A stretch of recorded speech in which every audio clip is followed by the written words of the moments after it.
The Indians, they get their second half of the season started on Friday against the Cincinnati Reds. And joining us to talk some Tribe, it is Paul Hoynes. What's going on, Hoynesy? Hi, guys. How you doing today? Doing great. So when the Indians finished off the first half of the season, what do you think the message was from Terry Francona, a team that came into this season with high expectations, but a team that went into the All-Star break under 500? What do you think he was saying to his team going into the second half? You know, I think he'll probably I think they repeat. You know, that team meeting they had after they got swept in I can't even remember wherever they were. They got when they lost the four games in Baltimore. I think that is still carrying over into the team. I imagine he'll say something at the workout today in Cincinnati or before the start of the season series Friday night. But I think to take this thing at little chunks, don't get too far ahead of yourself. To just take care of what's the game in front of you. I think that was the message, and it worked for a while, and it kind of wore off. So we'll see how it goes, but I'm not sure you can do a Newt Rockney right now.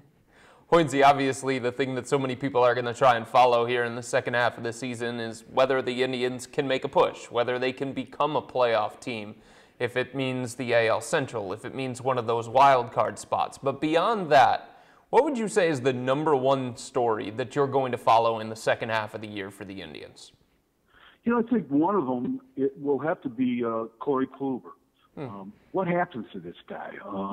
You're talking about a Cy Young winner from 2014, goes into the All-Star break with 10 losses. I mean, I was doing some research, and I think it might be the first time since like the 50s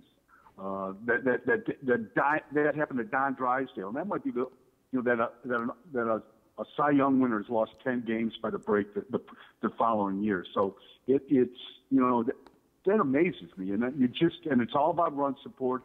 And can this team score enough runs for Kluber in the second half? If the Indians go through the trade deadline and they don't make a deal, what would that say to you about this front office? It would say the same thing it's been saying, for the last 3 or 4 years, that they're very conservative, very cautious, and they don't believe in the roster that they put together. In saying that, I mean, they don't think one piece is going to make this club a contender. Gotcha. Do you think one piece would make them a contender if it's a bat?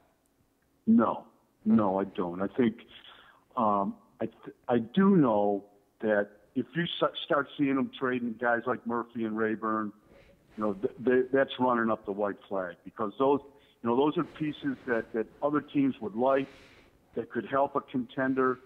And if you see that, then that they're just kind of they're going to start looking at their younger guys, and they're going to they've kind of pulled in their horns for the second half. So I remember a couple of years ago, Hoynesy, the Indians were looked at as having one of the better farm systems in Major League Baseball. And if you remember, they made that trade for Ubaldo Jimenez. They sacrificed Drew Pomeranz, Alex White.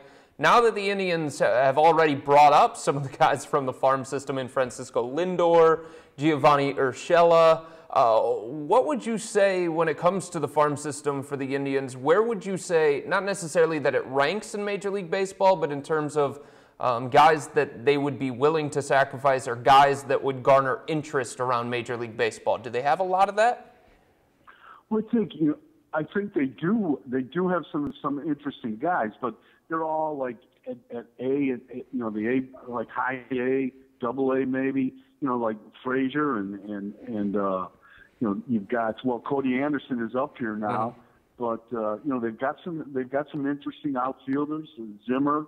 Tyler Nakin, Jose Ramirez is an interesting guy to me. I think he would draw a lot of interest on the trade market. But are they ready to trade him, or is he the next Mike Aviles? Who knows? That kind of thing. But I think they have some interesting guys. But I just, to me, when was the last time they traded prospects? I mean, even when they traded Pomeranz and White, what are those guys doing now? I mean, Pomerantz is in the big leagues, but he's pitching out of the bullpen for the A's.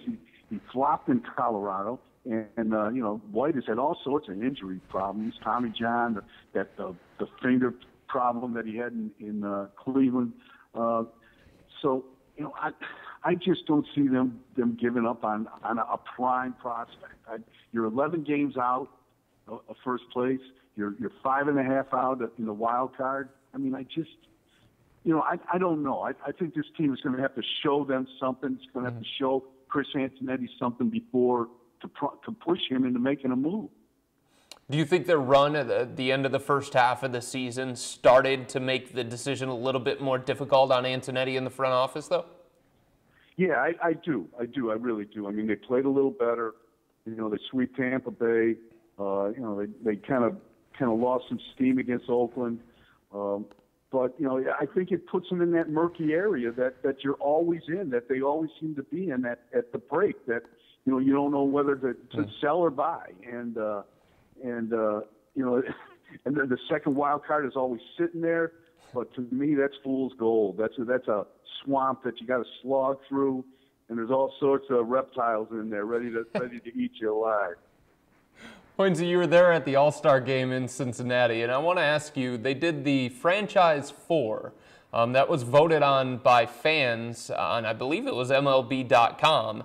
The results for the Indians: Omar Vizquel, Jim Thome, Bob Feller, Tris Speaker. As an Indians aficionado, as somebody that has covered this team for a number of years and a baseball historian, what were your thoughts on how the fans did when it came to the Indians Franchise 4? Feller's got to be there. I think Tris Speaker's got to be there. But Boudreaux isn't there. Larry Doby isn't there. I think I've got some problems with probably Vizquel and Thome. I think you're talking about 109 years of baseball, maybe 120 years of baseball since 1901, and Nap Lashaway doesn't make it. I mean, so you could go back and you can argue eras. I thought, who